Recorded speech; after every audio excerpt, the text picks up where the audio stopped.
Welcome back, everyone. This is week 34 of Our Mothers Knew It. And this week, we're in for some good chapters. This week, we go from 53 to 63. It's the second half of the war chapters.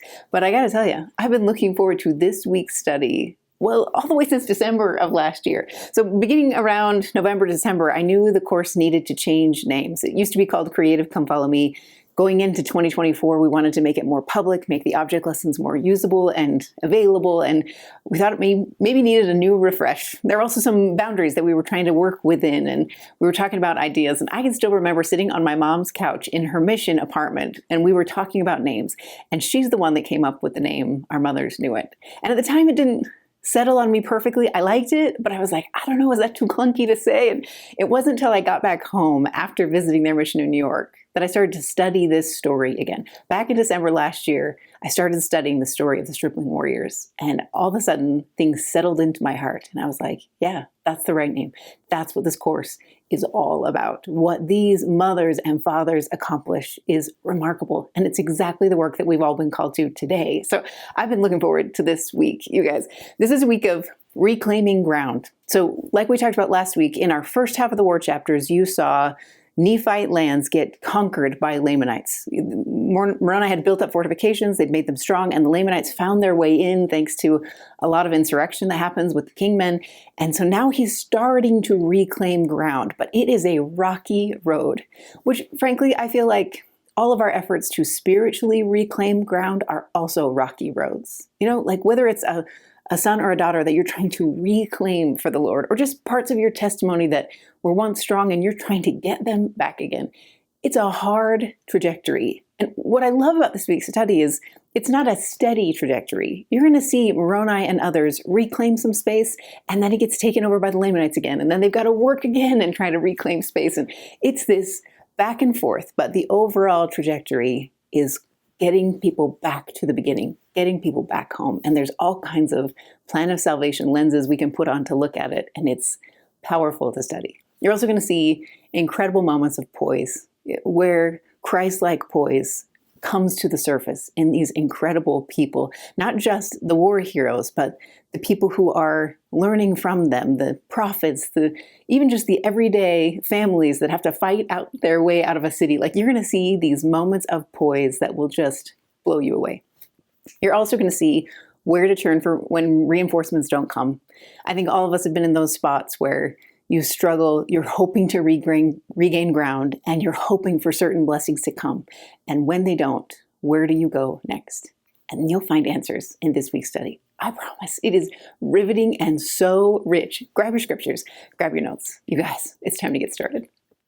It'd be hard to cover 11 chapters thoroughly, so luckily we only have to cover 9 things. So if you're new here, this is my strategy. Basically, I'm going to give you 9 things that I loved about this week's study, but I'm going to package them for you in 3 different ways. So first, we're going to cover 3 sparks. These are just ideas that I had as I was studying the scriptures this week and trying to come at my own scriptures with fresh eyes, themes that I found between the verses, and then what I did in order to dig out meaning. Usually that means I turn to modern prophets and apostles and seek out guidance from them about how to apply these verses. So those are my sparks. I'll give you 3 of those. Then we'll do 3 questions together. These are questions that are catered around a certain verse or batch of verses so that you'll get into your scriptures and then seek your own answers and have really good conversations with the people around you. And then my second video is all about the rising generation. My hope is to create 3 object lessons that will make you excited to teach so that you don't just love what you're learning, but you're eager to share it with somebody else, somebody in your family, somebody in a classroom. Be eager to teach these principles because they're phenomenal this week. So those are our 9 things. But before I can get into the sparks, I wanted to give you a summary of what happens in these 11 chapters, because it is a lot of coverage, right? We've got a lot of ground to cover. So let me kick you off in Alma 53. So when you go here, you're going to see the Nephites fortifying, because war has been ongoing and it's continuing. So they're constantly trying to fortify the ground that they've won and win back more. So you'll see some fortifications happening.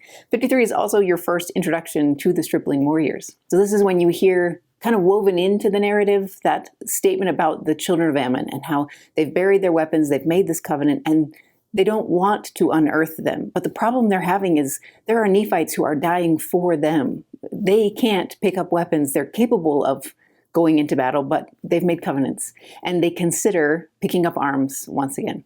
And thankfully, prophets walk among them, and men like Helaman come in and say, it's not worth it. No strength of the arm can outweigh the strength of God's power. Keep your covenants. Those are my words, not his, but that's what you're going to see in 53. It's also when you see that next generation rise up. They rally themselves. They're not asked to do it. Their dads don't come to them. They choose to step up into this role to defend their country, their freedom, their God. They do this remarkable thing. And they ask for Helaman, the prophet, to be their leader. And that's what you'll see in 53. When you go into 54 through 56, this is correspondence. This week you're going to see a lot of letters written back and forth. Some of them are from Moroni all the way to Ammoron. He's the leader of the Lamanites. So you're going to see some discussion between them that's sent via epistle or writings that asks about like prisoner negotiations. They're trying to work out the war and trying to avoid as much bloodshed. At least Moroni is trying to avoid as much bloodshed as possible. So you'll see some correspondence between men like Moroni and people like Ammoron. You're also going to see the narrative of what happens with the stripling warriors. So where we just got introduced to them in 53, in 54, 55, and 56, you actually hear their story, because this is one of the epistles that comes from Helaman, their leader, and he's writing to Moroni. It helps if you don't have the Book of Mormon conceptual map printed yet. If you go to the main site, gather.mecmom.com, it's right on that homepage. You can access it. But my hope here is that you can see that these are totally different places. Moroni is up in the north, and Helaman and his army are down in the south and on the west, and they're covering different ground. And so they have to write back and forth via epistle so that they can know what's happening. So this is where you get Helaman's account of what happens to his little band of sons, these 2,000 young men, and the miracles that seem to follow them. So you'll get some of that in those chapters.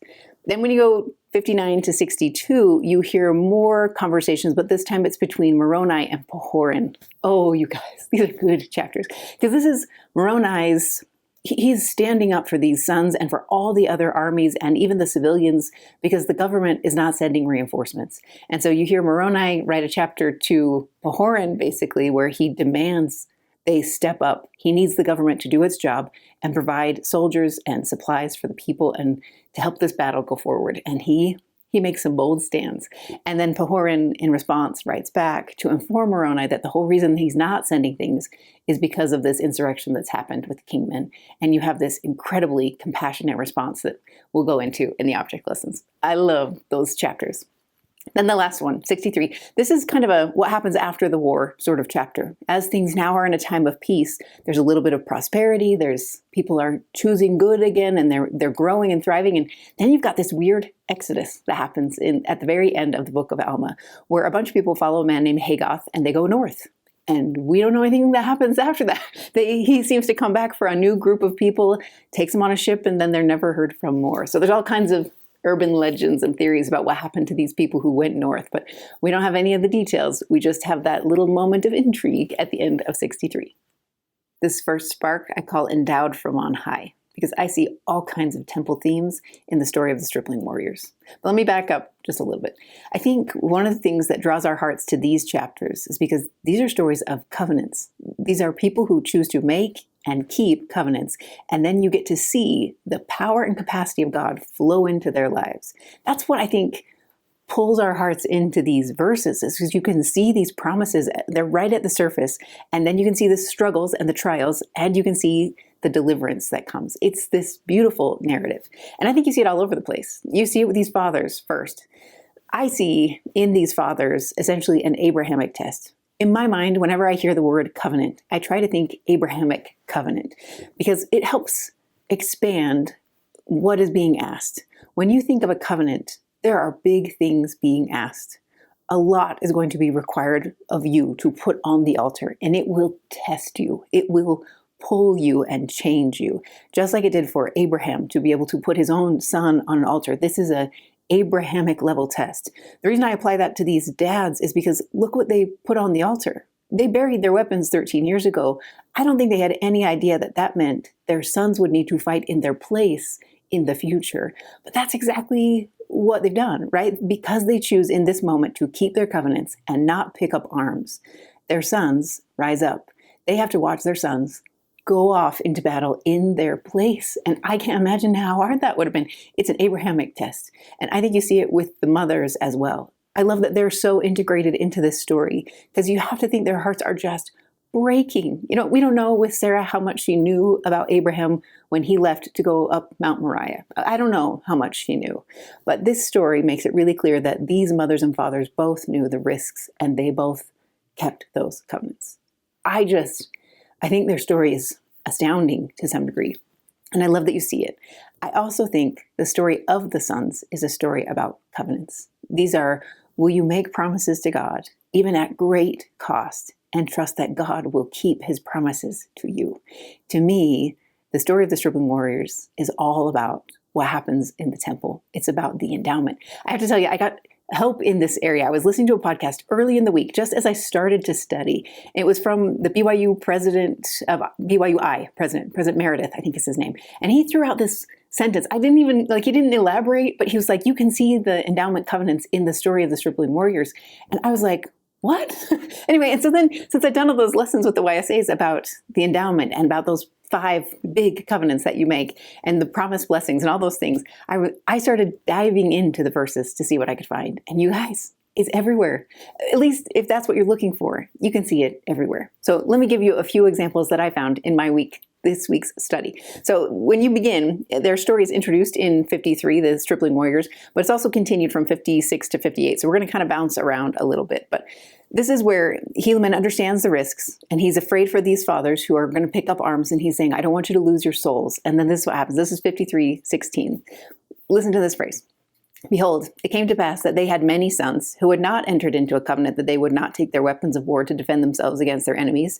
Therefore, they did assemble themselves together at this time, as many as were able to take up arms, and they called themselves Nephites.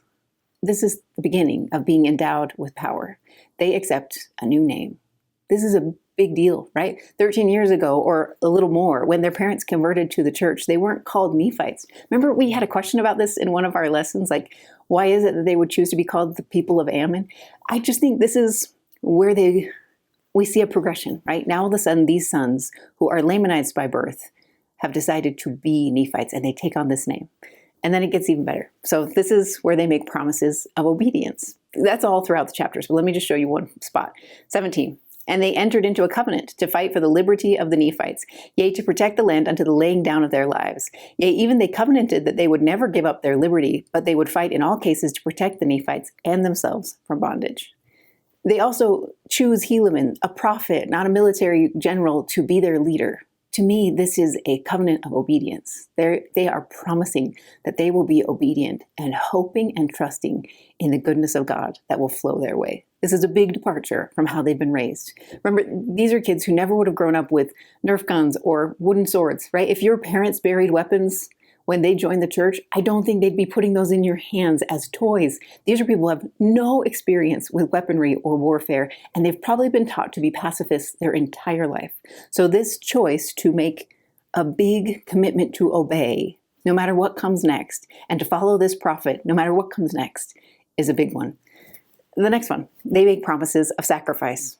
These are years they won't get back, right? Just like every missionary that goes out, these are years that they are letting get consumed on the altar of God, because they're youth, right? Some of them are going to be 10, some of them are maybe 16, but it's this childhood years, they'll never get back. They won't get back this time with their parents. They won't get back this time with their families, and they willingly offer it. So look at this verse. This is 18. Now behold, there were 2,000 of those young men who entered into this covenant and took their weapons of war to defend their country. In this moment, I think, in verse 18, this is when they stop being boys and they start to become men. They set down their childhood ways of the past and they say, here we go, right? This is when they choose to follow a prophet and they choose to trust that this sword in their hands that they don't recognize and that is unfamiliar will protect them, right? This is their trust. It's a promise of sacrifice. I also think they make incredible strides to keeping God's higher laws. These are beautiful illustrations of what it's like to live the law of the gospel. So look in 53, 20 and 21. And they were all young men, and they were exceedingly valiant for courage, and also for strength and activity. But behold, this was not all. They were men who were true at all times in whatsoever thing they were entrusted. Yea, they were men of truth and soberness, for they had been taught to keep the commandments of God and to walk uprightly before him. this is their promise. They make covenants that all that they've learned from their parents going to this point will only be amplified from here. They're going to live a higher, more exacting law in order to be deserving of the blessings that God is ready to pour out on them. And they covenant and promise that they will do it. It gets even better for me. The one that I think it was President Meredith, he's like, I'm not sure about the law of chastity, but I actually feel like you see even things like the law of chastity in these verses. It's just not phrased in the same way. Because one of the things that I love about studying that covenant of keeping the law of chastity is, to me, there's something higher in it. Anthony Sweat has a beautiful devotional all about this, if you ever want to go listen to it. He did it at BYU and it's fantastic. But the law of chastity also has bigger understandings in it, right? That it's about preserving and understanding the power of God. It's about respecting other people's dignity and their bodies and respecting your body and preserving the powers of God and using them only in the way he has directed. I actually think you see this all over the story of the stripling warriors because they are so careful not to abuse the bodies of others. Granted, it's not in the traditional chastity sense, but I think the motive is the same. They know that they need to be very, very cautious when it comes to the life of another and the body of another. And so they are careful. So listen to this. This is just one of the snippets that I found. This is when they're outrunning the biggest Lamanite army. Do you guys remember the story of the stripling warriors? So basically, they kind of come in to help Antipus's army, and the Lamanites see them. Remember, it's critical to remember that the Lamanites hate the children of Ammon, or the people of Ammon. They have this vendetta against them because those people defected away from the Lamanites' society and joined the Nephites. So they have a special hatred for their people. I think if they saw the sons of those people come onto the battlefield and they look weak and small and insignificant, they will especially target them. These are their enemies in a deeper way. And this is what happens. Basically, Helaman leads them to kind of like lure the army out so that Antipus can come in from behind and take over or at least attack this big, strong Lamanite army. But what happens is they run for 3 days. You guys, like this is why they needed to be young stripling warriors, because no adult man can do this. I think I see this all the time. My boys are on the mountain biking team, and I'll listen to Jason, who's a ride leader, come back and tell me about the strength of these young boys. Like they might not be able to do a lot of things with swords and shields, but they can run, and they can run for a long, long time. So they run for days, 2 days in a row. And on the third day, they realize they're not being chased anymore. And now they're worried because that means either the Lamanites are now fighting against Antipus and he's in trouble, or the Lamanites are somewhere, like they don't know where. And so Helaman comes to his boys and he says, it's time for us to stop running. What do you guys want to do? And this is what you see. So this is Alma 56, 44 through 46. Therefore, what say ye, my sons? Will ye go against them to battle? Before, they've just been kind of bait that's luring the Lamanites out. Now they're going to need to step into this role and actually go on the offensive and fight. And now I say unto you, my beloved brother Moroni, this is Helaman writing to Moroni, never have I seen so great courage, nay, not amongst all the Nephites. For as I have ever called them my sons, for they were all of them very young, even so they said unto me, Father, behold, our God is with us, and he will not suffer that we should fall. Then let us go forth. And we would not slay our brethren if they would let us alone. Therefore, let us go, lest they should overpower the army of Antipus. The reason I like to link this to the law of chastity promises that we make in the temple, specifically in the endowment ceremonies, this is respect for life. It is respect for God's power. It is respect for the bodies that God allows us to have. And what they're saying is we're going to do this within God's bounds. Yes, there are going to be times when we have to fight. There are going to be times when we have to pick up a weapon and use it against our brethren. And we will do that with God's boundaries. To me, that just has all kinds of echoes of what you learn about in the endowment. Okay, here's one more. Their last promise of consecrating your time and talents. Remember, you can see all of these covenants that we make on the church website. If you go to the temple's website, they lay out all 5 of these covenants and tell you what they mean. But here's where I see that last covenant of consecration. This is when they promise to dedicate their time and their talents and their blessings to the cause of Christ. You can't see that more vibrantly than you see it in the story of the stripling warriors. Like they give absolutely everything. They have nothing else. In fact, you never hear a single person named, right? I don't know a single one of the sons' names. It's like this body. They are this group that works together to accomplish the will of God. And they are giving everything they have. Here's 47. Now they had never fought, yet they did not fear death. And they did think more upon the liberty of their fathers than they did upon their lives. Yea, they had been taught by their mothers that if they did not doubt, God would deliver them. This is consecration to me. Consecration means I trust that God can help me see things I can't see on my own. So I give my time, my talents, my energies, whatever is asked of me, all these blessings that I've been given through no earning of my own, I give out generously because I trust that God can make big things happen. They don't have a lot to offer, right? They're these scrawny little guys, but they say, take all of it. Here's my whole life. Here's my childhood. Here's everything I know. Here, you take it and you show me what you can do with it. I'll do it in whatever way you want. And when you make that kind of promise of consecration, God multiplies. That's what you see in the stories this week.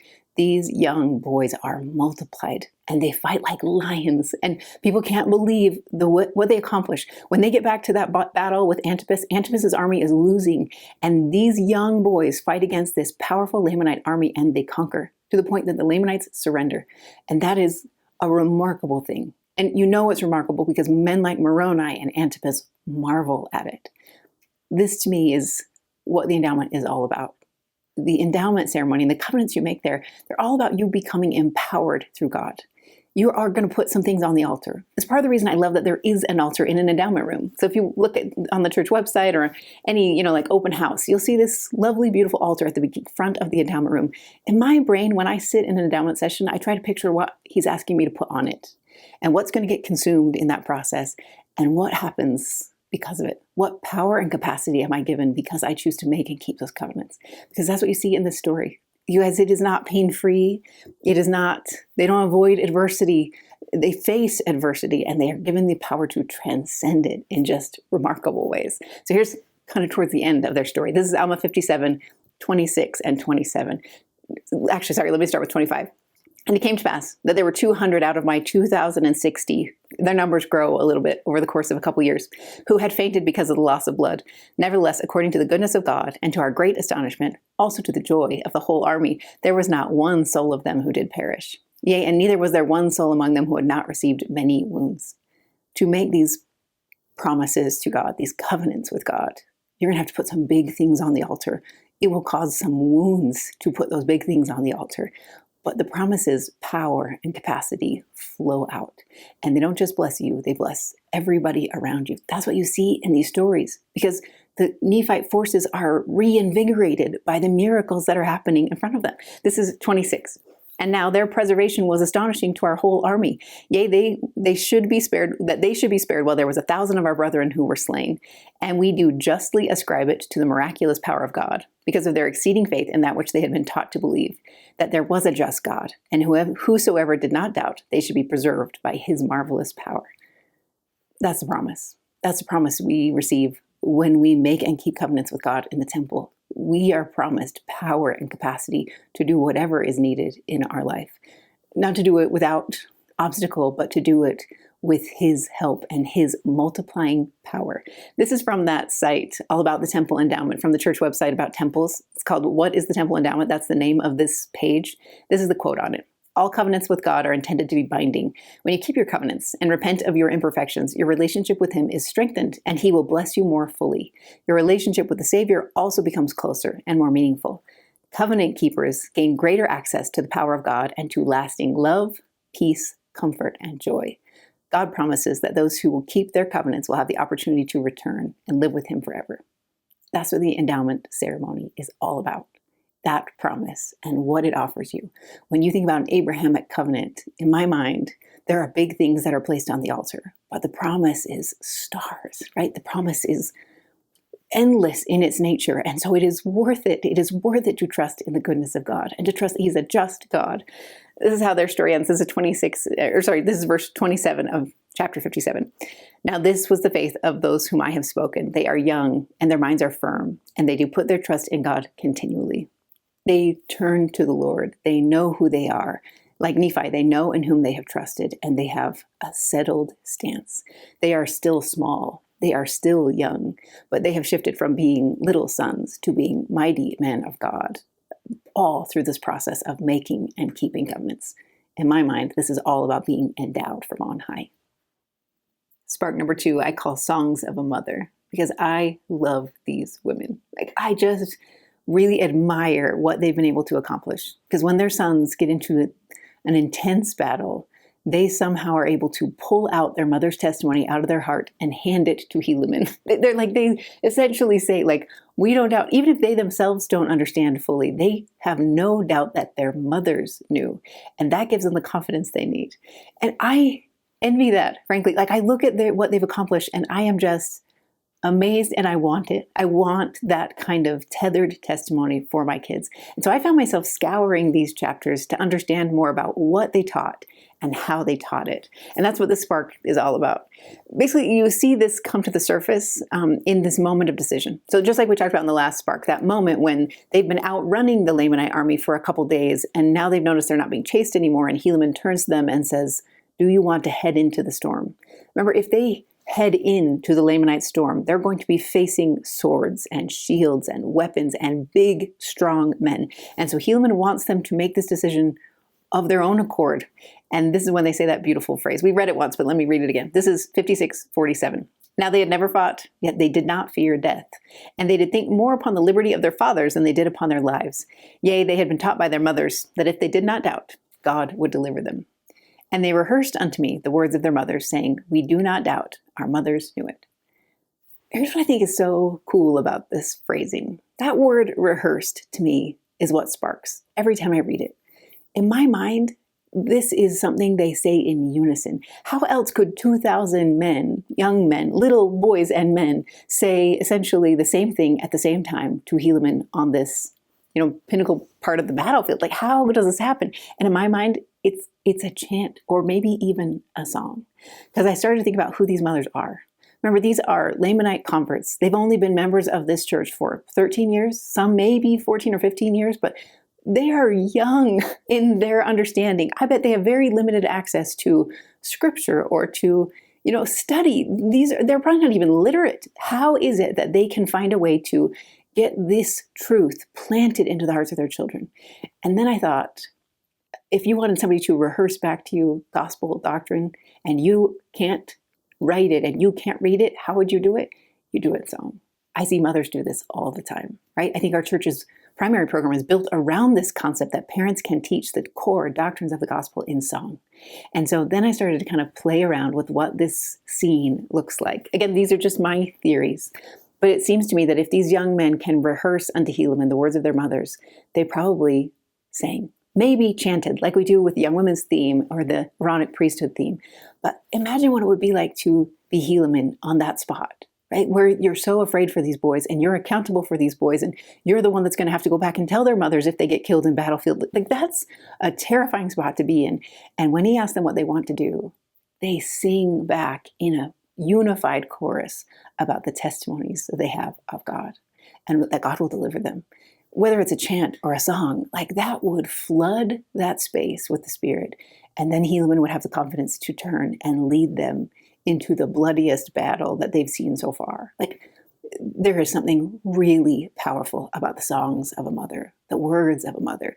Imagine how they would have taught it, right? Can't you picture these 13 years of these little kids growing up, right? They probably heard their mothers hum these melodies. In my mind, the way I imagine this is, I could see them taking a Lamanite melody that they learned in their childhood in their Lamanite lands and now adapting it with Nephite words. Like they would insert words of truth into their own cultural melodies and sounds so that there's this beautiful song that nobody's ever heard before that they wrote to help them learn the gospel and so they could teach it. And can't you picture these people of Ammon singing that song as these mothers worked in the fields or as they brought refugees in? Because remember we studied them a few weeks ago? They were the ones that when people were leaving the Lamanites, they brought them in and they gave them a place to stay and they fed them and clothed them and gave them support. Like, can't you picture these mothers humming these songs or singing these songs so that their children would hear it? Can't you see them cradling their children in their arms as they put them to bed at night, singing these beautiful songs about the doctrine of Christ and what will come and the promises of the fathers? Like, oh, I just wish I could hear it. Whether it's a song or a chant that they said, it worked.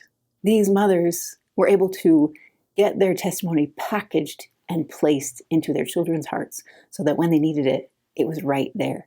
One of the things I love about this week's study is I think Helaman learns this song. Whether it's a song or not, again, that's just my theory, but I think he learns it because later in the verses you hear how he knows it. This is later, a couple chapters later. Now they've grown to 2,060. In my mind, that says something else about these powerful mothers, that over the course of a couple years, more sons are offered. That says a lot about their hearts, that not just this initial group goes out, but that as more age into the program, they send their sons to join these forces. It's powerful to me to watch it. But here's Helaman. This is 57. So now there's 2,060 that he's commanding, and they're in this spot where the prisoners of the Lamanites, like they've captured some Lamanite prisoners and they're trying to transport them, and they kind of get stuck in the middle of all of this, and chaos ensues as these prisoners break out, and it gets to be really ugly fast. And so Helaman's trying to lead this little band of 2,060. This is 57, verse 20 and 21. And as the remainder of our army were about to give way before the Lamanites, behold, those 2,060 were firm and undaunted. Yea, and they did obey and observe to perform every word of command with exactness. Yea, and even according to their faith, it was done unto them. And I did remember the words which they said that they said unto me that their mothers had taught them. It almost seems, and this is just me, that in this moment of an even more intense battle a couple years down the road, now Helaman hears the songs of the mothers. He knows that these boys will make it. I don't think he knows it for a certainty. He just has an assurance because he's seen the miracles in the past, and now he's got that melody in his head and he can't shake it. And it gives him the confidence he needs to continue to lead. So I found myself wondering, like, if this was a song, what would the lyrics be? And I don't know. I wish I could teach it to my kids. I wish I knew what it was. But I think verse 26 in chapter 57 gives us a clue of what this song was all about. This is when we learn that a lot of the sons are wounded, but none of them have been killed. This is what they say. And now their preservation, meaning that nobody died, none of these 2,060 sons died, was astonishing to our whole army.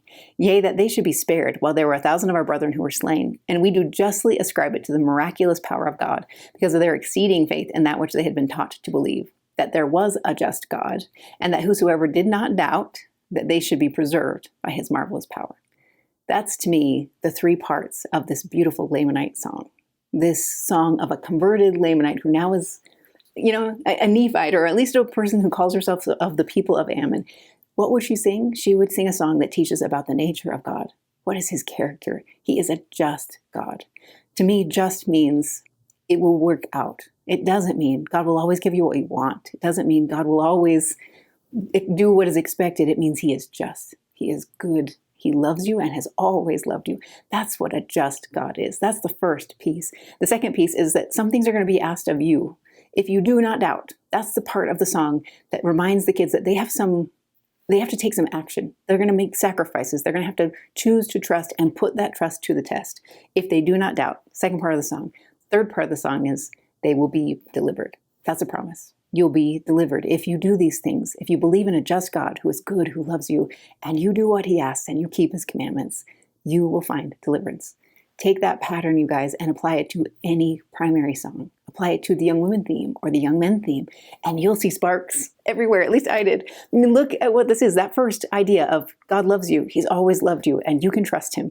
Each primary song, well, not each, but so many have this message. Like, pray, he is there. Speak, he is listening. President Porter talked about this at conference. You are his child. His love now surrounds you. That's a beautiful way to encapsulate that core doctrine. Or in the young women's theme, I am a beloved daughter of heavenly parents with a divine nature and eternal destiny. Or in the Aaronic priesthood theme, I am a beloved son of God and he has a work for me to do. Like, there is this stance. You can almost hear that song of the mothers, right? God loves you. He is just and you can trust him. There are also beautiful songs that teach us about how God needs something from us. He wants us to keep his commandments with exactness so that we can be worthy of the blessings he aches to give us. So you look at primary songs like The Army of Helaman, for example, or We'll Bring the World His Truth. Like that whole message is, you've been asked to do something. I need you to step up. We have a great work to do. Or if you think of things like, what does the Father ask of us? What do the scriptures say? Have faith, have hope, live like his son, help others on their way. Like, that's the same message, right? It's doctrine packaged in a melody that is unforgettable, so that in a moment of decision, that can come back to the mind. And it always does. You can see it in the young men's theme, in the young women's theme. It's everywhere. And then that last promise, if you keep your covenants, you'll be preserved with his power. In primary songs, you hear this everywhere. One of the ones I pulled out is this: where love is, there God is also. And with him we want to be. Show us the way and guide us tenderly, that we may dwell with him eternally. In the youth theme from this year, that song, I think Nick Day wrote it. It's called Disciple of Christ. You hear this. When the stars burn out and the strong winds come, I will lift my eyes to the rising sun. He is the Prince of Peace. He steadies my soul. I am his hands and feet, and the whole world will know. I am a disciple of Christ, and I will never leave him. He is the truth and the life. He is the strength in my weakness. Can't you hear that same message taught from primary leaders and youth leaders today? That same melody. I don't know what it sounds like, but I know what it teaches. It teaches these same core fundamentals. God is a just God, and he loves you. And if you keep covenants with him, if you strive to keep his commandments, he will deliver you. You're in safe hands. That's the message of these Lamanite mothers. And I think it's beautiful. And the promise is significant if you teach it the best you can. And you don't need to be perfect, and you don't need to know the scriptures perfectly. You simply need to teach songs. Teach them the young women theme. Teach them the Aaronic priesthood theme. Help them hear the words that are on the youth album, and they will know. And the promise that Jesus gives us in the New Testament will be fulfilled. This is what he said in John 14, 26 and 27. But the Comforter, which is the Holy Ghost, whom the Father will send in my name, he shall teach you all things, and bring all things to your remembrance, whatsoever I have said unto you. Peace I leave with you. My peace I give unto you. Not as the world giveth, give I unto you. Let not your heart be troubled, neither let it be afraid. One of the ways I think peace can come back to us in these pivotal moments is to hear a melody, a familiar sound brought back. That's what the Spirit does. It worked for these 2060. It can work for our kids too.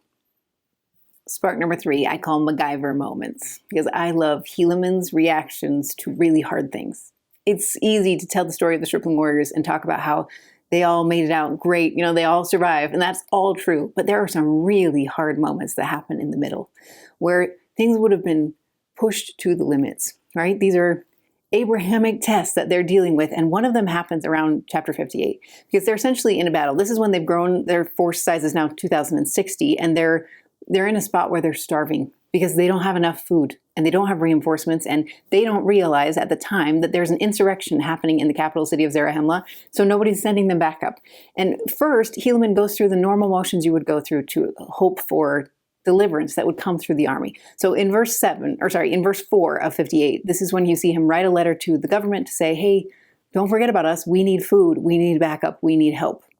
And I think he expects that an answer will come, but it doesn't come. So this is 7. And it came to pass that we did wait in these difficult circumstances for the space of many months, even until we were about to perish for the want of food. I have been around hungry teenage boys many times in my life. I can't imagine what this does to them, right? To get to this point where they almost die because they're that hungry. These are valiant, courageous, delivered sons of God who now are probably wondering, where is God now? Can you almost hear their prayers at night? Like, we are your sons. We know our mothers knew it. We know that you've delivered us in the past. Why is this so hard? Why is this so unfair? I don't think this is God causing their hunger. I think this is insurrection happening in the capital city. This is what the mortal world is like. And so that means God doesn't necessarily fix all of those problems or stop them from happening. What he says is, we can work with this. I can help you. And that's what I think is so powerful about how Helaman approaches this problem, because he's kind of like MacGyver. He does not quit, and he does not get focused on why hard things or unfair things are happening. He simply moves forward in faith, and he takes matters into his own hands. So here's where things get kind of interesting. You learn that the Lamanites, they're basically kind of on the outskirts of this city that the Lamanites have conquered, and they're trying to get it back. Lamanites are really powerful, and they're not going to come out and battle these Nephites because they don't want to leave their stronghold. So what's interesting is they sally forth. That's how it's phrased in the verses, which basically means like they're not coming out for a battle. They're going to come out to mess with you. They're going to come out to like shake you up a little bit, and then they're going to retreat back to their stronghold. This is what Helaman is dealing with when no answers come.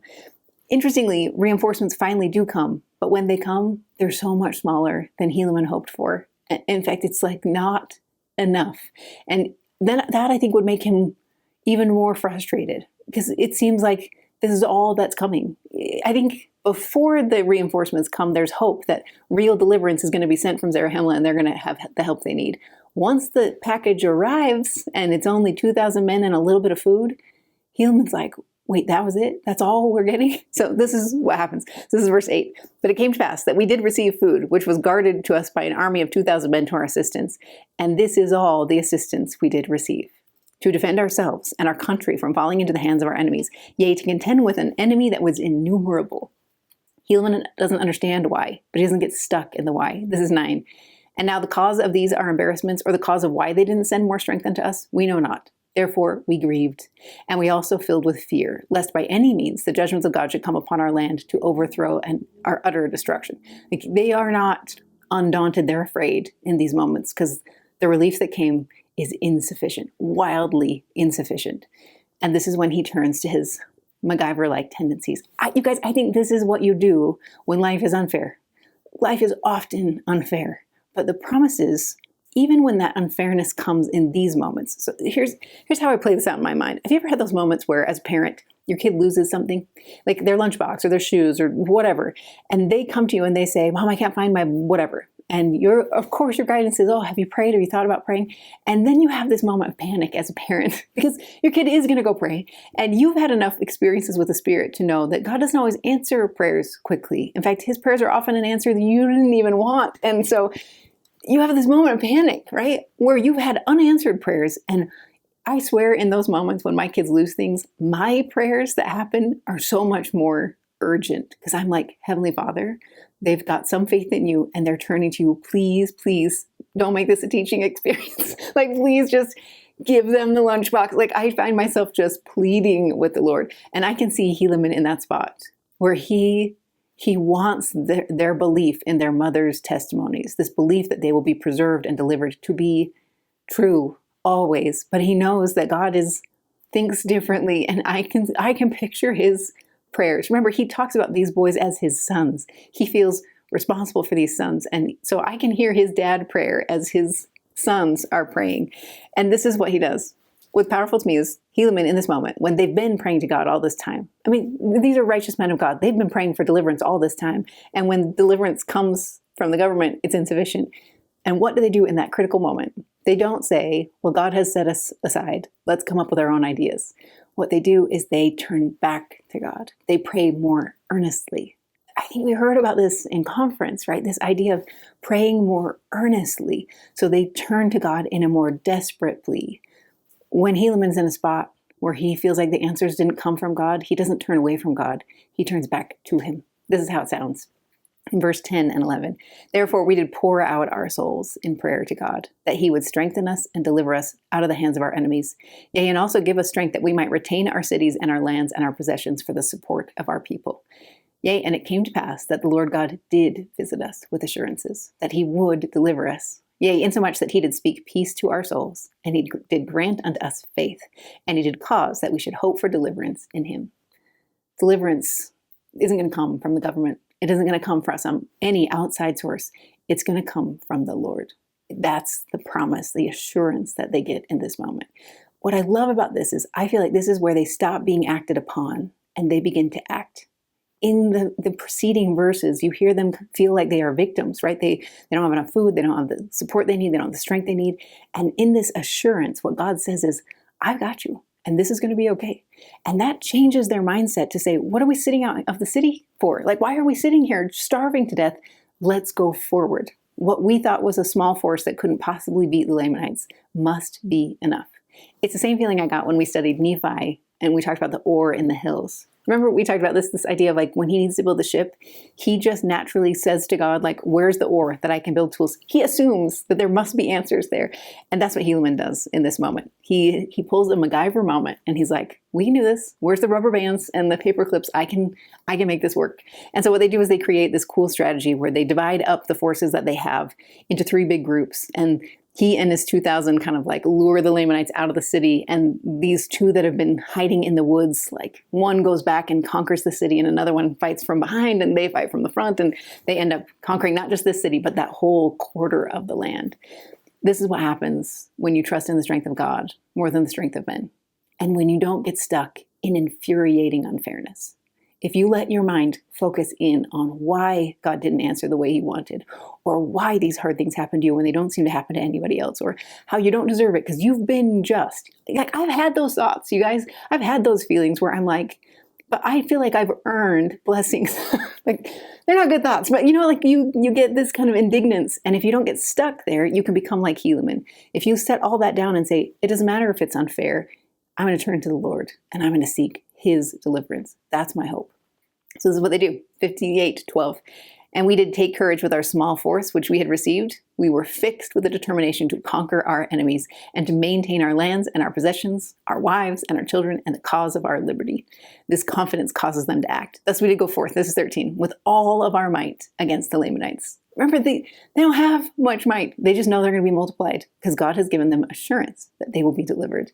And so the strategy works. They're like 300, Gideon's 300, where they have this weird strategy and it works and they conquer things. I think this is our invitation. He's asking us, I think the Lord is asking us, even President Nelson is asking us to set down any unfairness you feel and stop focusing on why and focus on how you can be a MacGyver in that moment and get your way out. How can you take the tools you currently have, the abilities you currently have, the talents you currently have, and accomplish what God needs you to do? If you turn to him and pray for help, the promise is that you'll get it. That's what happens to these boys. Look at them. This is 32 and 33. Behold, our armies are small to maintain so great a number of cities and so great possessions. This is after they've been successful. But behold, we trust in God. We trust in our God, who has given us victory over those lands, insomuch that we have obtained those cities and those lands, which were our own. This is my favorite part, 34:35. Now we do not know the cause that the government does not grant us more strength. Neither do those men who came upon us know why we have not received greater strength. And then 37, but behold, it mattereth not. We trust God will deliver us, notwithstanding the weaknesses of our armies, yea, to deliver us out of the hands of our enemies. It's that phrase that I love. It's what sparked for me the brightest this week. I want to be the kind of woman that says, I don't know why life is unfair. I don't know why cancer happens. I don't know why cancer comes back. I don't know why things are so hard, but it mattereth not, because I know who I am and I know in whom I've trusted. It mattereth not. This is Elder Redland. You can read the full quote in the notes, but let me give you just a little snippet. In unfair situations, one of our tasks is to trust that all that is unfair about life can be made right through the atonement of Jesus Christ. Jesus Christ overcame the world and absorbed all unfairness. Because of him, we can have peace in this world and be of good cheer. If we let him, Jesus Christ will consecrate the unfairness for our gain. He will not just console us and restore what is lost. He will use the unfairness to our benefit, for our benefit. When it comes to how and when, we need to recognize and accept that as Alma did, it mattereth not, for God knoweth all these things, and it suffices me to know that it is the case. That's the stance I want to get to. That's why this sparked for me. It mattereth not, because God will deliver. That's the purpose. There's our 3 sparks. Now let's go into our 3 question areas next. So first one comes from Alma 53. This is verse 2. So right out of the gate, as you head into your scripture study this week, you see this description of Lehi being like unto Moroni. So this is the middle of 2. Lehi was a man who had been with Moroni in the more part of his battles, and he was a man like unto Moroni, and they rejoiced in each other's safety. Yea, they were beloved by each other, and also beloved by all the people of Nephi. What I like this week is you're going to see many of these Lehi, Moroni-like men, right? Helaman is like this. Antipus is like this. They're these mighty men of God who seem to all live in one little place, and they're here for a purpose, and that is to reclaim the Nephite lands and get safety for the people. What I found myself wondering, and I don't know that there is a perfect answer to this, is do you think God puts men like Lehi, Moroni, and Helaman, and Teancum, and Antipus, all those, do you think he premortally selects them and places them at this particular place, at this particular time, so that they can do this particular work? Or do you think the situation that they're in, this demand for men of valor, creates men of valor? Do you think it's the situation that they're in that inspires them to become men like unto Moroni, where they may have been ordinary men otherwise? I'm just kind of curious which you think it is. Or is it a blend, a percentage that you think? I think all of us had moments where we feel these premortal connections to people, right? You might be in a calling where you feel this almost like you knew each other in a different place, or that God put you there on purpose. I think you see this even with the founding fathers to some degree. So I'm curious, get into your scriptures, study these incredible people, and then let me know what you think about whether this is God placing them here or whether the situation in this fallen world helps create these men. I'm curious. Okay, my next one. This is a whole chapter, basically. One of my favorite chapters. You guys, I told you I love the war chapters. One of the best ones is in 55. The reason I like it is because this is when they're trying to free people from a city. So remember, Moroni does not love bloodshed. And he's been in these prisoner of war negotiations with Ammoron, and they don't go great. And he knows that there are entire families that are being held prisoner in this certain city. And he wants to get them out. And so he comes up with this strategy to get them out. And he does some really interesting things. The first thing he does is he finds a Lamanite among them. His name is Laman. And you learn that he's one of those ones that was framed for the death of king. Remember, the death of the king of the Lamanites happens. And so the servants who are blamed for the death run. This is that situation with Amalickiah last week. They run and they take refuge with the people of Ammon. And so you learn that one of those people, one that was framed, one that was a victim of slander and of people accusing him of things he didn't do, is the one that Moroni chooses to go and help deliver this group. So he goes to the guards of the Lamanites and he basically offers them wine. And it's a really strong wine on purpose so that they'll get drunk and you can see the hand of God basically put them into a deep sleep. And there's this profound silence. And then Moroni does this really interesting thing where he and his soldiers don't slaughter the Lamanites who are comatose on the ground because of being drunk. Instead, he arms the people from within. He passes in arms to the women and the children and the men. They actually articulate all three of those. So these families are armed from within the walls of this prison, and they fight from the inside out. And Moroni and his forces fight from the outside in. And between the two, they're successful. They conquer without bloodshed, and they escape. Oh, you guys, there's so many reasons why I love these two stories together. A big one is I think there is power in understanding that God empowers you to not be a victim. And I think there's some really cool parallels in this chapter. So here's my question. You can dive into the verses and tell me what you think. What does the story teach us about God's approach to those who have been victims? People like Laman, who are victims of slander and accusation. People like these families who are victims of abuse. And they've been captured and stolen and probably abused. What does this teach us about God's approach, this parable of sorts? And if it helps, I'd encourage you to go to Elder Kieran's talk from April of 2022 and see if it adds anything to this idea. Do you see this story as an invitation to go from victim to survivor to conqueror, like Elder Kieran describes? I think there's a lot here. I wish I could make a whole spark out of it, but I'm hoping you learn cool things and teach them to me instead. Okay. Next one, third question. This is 54 verse 20. This is when there's this interesting threat from Ammoron. He threatens eternal war. I don't know why this was so curious to me. Like they're in this prisoner exchange and basically Moroni and Ammoron don't see eye to eye, obviously. Moroni is upright and valiant and Ammoron is sneaky. And anyway, he basically threatens eternal war. And I found myself curious about that. He says, basically, I'm going to wage an eternal war on you, and I will either subject your people to me or I will exterminate them. Both are things he can't actually do, right? He doesn't have the power of God. He actually can't do anything eternally. No one on earth can without priesthood power. There is no promise you can make. There is no vow you can make that breaks that barrier unless there is priesthood power behind it, authorized priesthood power. So here's my question, you guys. Do you see this in our day? Are there those who claim power to do or to seal things eternally that are actually entirely beyond their scope and abilities? How do you see the priesthood of God filling in this gap? I think we hear people make these kind of claims and promises in both good ways and evil ways about thinking they can control things long term. Where do you see it? And how does the story open that up for you? See, it's good stuff to study this week. We're going to head into the creative object lessons next, but I wanted to leave you with one concluding thought. I think one of the predominant message of this week is that this world is full of wounds. You're going to see it in your study. You're going to see mothers and fathers who have gaping wounds in their hearts as they have to send their sons off to battle, not knowing how they will return or when they will return.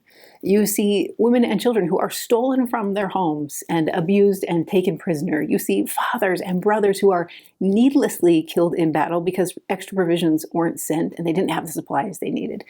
I think you even see hearts of valiant leaders feel shaken because of the frustrations they're experiencing and the not always immediate deliverance of God. There are many wounds. But I think one of the powerful metaphors of this week's chapters is that just like these 2060 sons who are wounded, every one of them wounded in some significant way, but all of them make it home. That's also the message for all of us, I think, is that this mortal life wounds. There are things that are unfair. There are things that take too long. There are answers that come in unexpected, hard ways at times, and there are wounds because of it. And our promise is, if we turn to him, to the one who can heal the unhealable and right the unrightable, he will restore what is lost.